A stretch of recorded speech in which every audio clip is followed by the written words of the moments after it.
If you're struggling with front flip, then it probably looks something like how I'm about to describe it. You run up to it, right? You probably get very little height in the flip itself, and then you probably land on the back of your heels, so it kind of hurts a little bit every single time you land. So much force going right on your heels, it really sucks. And then sometimes you just don't land it at all, you just land on your butt, and it really sucks. If anything I just said sounds like your front flip, then you're most certainly suffering from at least one of these 3 mistakes I'm gonna go over today. And by the way, you're gonna wanna make sure that you watch to the end of this video, because I'm gonna tell you about some tips that you might not hear anywhere else on YouTube, so I would stick around for that if I were you. I don't know. Mistake number 1, you're not blocking properly. Now, what does blocking mean, you ask? Well, that's perfect that you found this video, because you're about to learn a lot of stuff you might not know. So essentially, blocking is done in any flip that involves you running into it. You run forward, you're gonna run forward, you're gonna step your legs out, and then you're gonna land on the balls of your feet, making sure that your legs are slightly in front of your entire body. I'm gonna put a diagram on the screen. Basically, what this does is it forces your momentum to go upwards rather than forwards, or even backwards if you're doing it really bad. I don't know why that would happen. Making sure your feet are in front of you and you jump into it and punch off of your feet is going to ensure that all of your momentum is going upwards.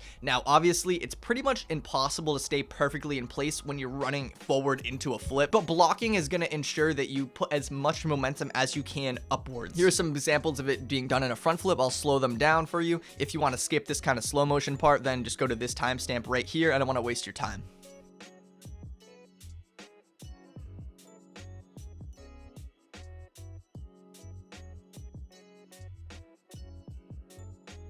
Now, mistake number dose is going to be not tucking properly. Now, on the other end of the spectrum, on the opposite side of getting height, is getting enough tuck. So when you do a flip, I don't know how new you are to flips, but when you do a flip, basically height and tuck are the 2 determining factors as to whether or not you land the flip. Height, we just went over it, is just how high you get up, and then flip is how fast you're rotating. The way it works is that the tighter you're tucking, the tighter your knees are to your chest, the better you're gonna rotate for the most part. Rotation is also affected by how you're throwing your hips, how you're throwing your arms. There's a ton of stuff you can do to fix your rotation, all of which I'm gonna go over today. But to circle it back, the point here is not tucking properly. This kills a lot of people's front flip progress. It's probably killing yours if you're not landing it good. A proper tuck looks like throwing your arms down, grabbing your knees immediately, and then tucking them as close to your chest as you physically can. Unless, of course, you're getting so much height that you don't need to. But if you're a beginner, that's not happening more than likely, so just assume that you need to do this. But the number 1 issue I see is people just don't grab their knees. A lot of the time, I'll watch beginners do front flips, and they'll just throw their arms down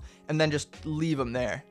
And you just hope their knees stay tucked. The reality is, it's so much easier to use your arms to bring your knees in to tuck than to just, like, you know, hope you can hold them. It doesn't work for a lot of people. And also, grabbing your knees makes the flip look a lot cleaner. Now, mistake number 3 is not setting properly. I know I already kind of talked about this in the last one. I briefly went over it. But a set, if you're a beginner, is pretty much everything you do the moment before you start the flip. So this includes throwing your arms, you know, the position you're in before you take off for the flip, all of that stuff. A lot of people make the mistake of not properly throwing their arms when they do their front flips. So what a lot of beginners will do is, as they're running to do the flip, when they punch off of the ground, remember we talked about punches. If you need a refresher, go back and watch it. I timestamped it. A lot of people, as they're going into a front flip, they'll punch and then they'll throw their arms up and they'll throw them back down.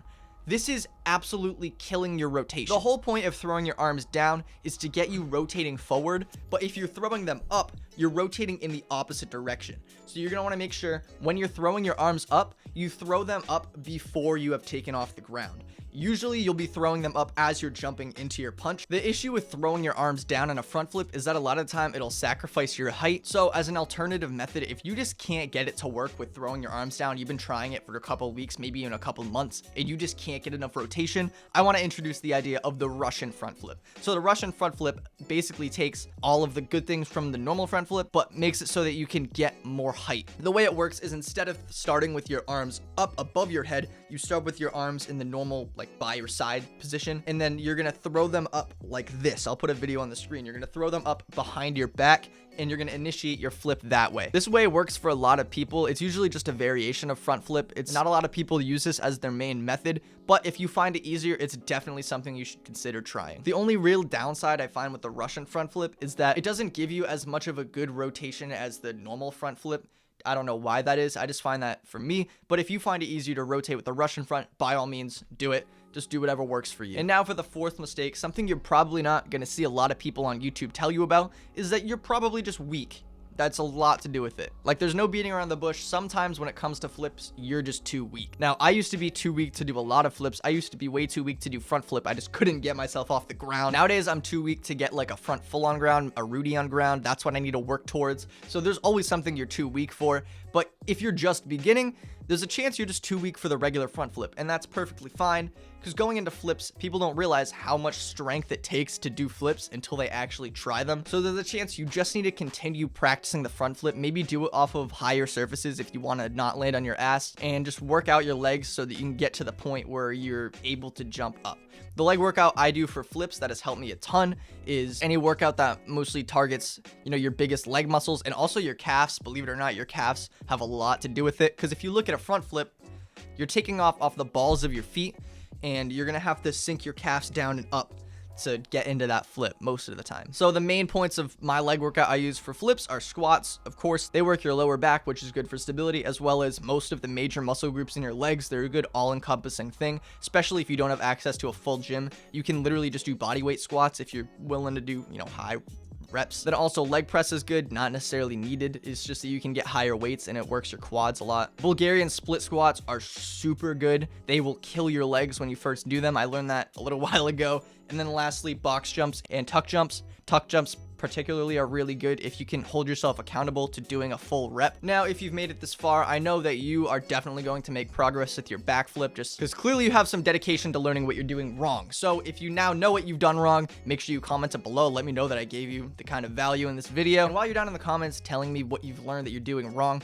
you might as well hit the subscribe button, because if you're just learning front flip now, there's a lot more flips you're going to be learning in the future, and you can learn a lot more about the more advanced flips on this channel as well.